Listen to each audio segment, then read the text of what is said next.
As you can see at my view, okay?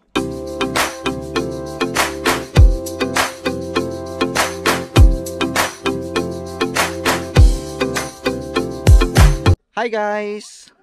So andito pala kami ng wife ko sa Northern Blossom.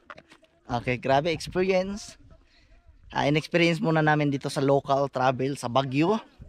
I'm so very excited kasi magkaroon kami ng travel in Hong Kong. So that is the beauty of your online system, honey. Ano yung masabi mo? Yan. Init-init eh. Mainit daw. Ang ganda guys, as you can see.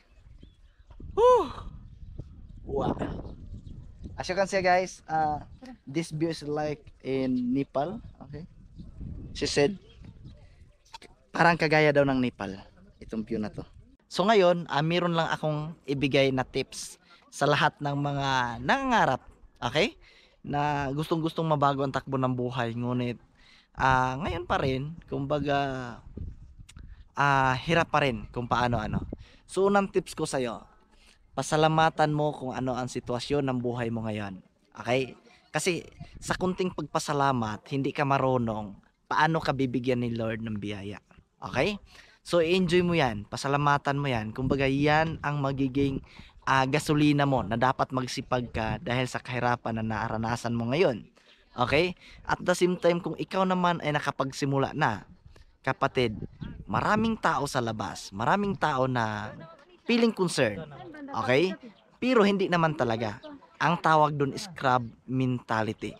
Marami silang ibibigay sa inyo na advice. Ngunit, okay? Ang reality nun is ayaw lang talaga nila na aangat kayo sa buhay.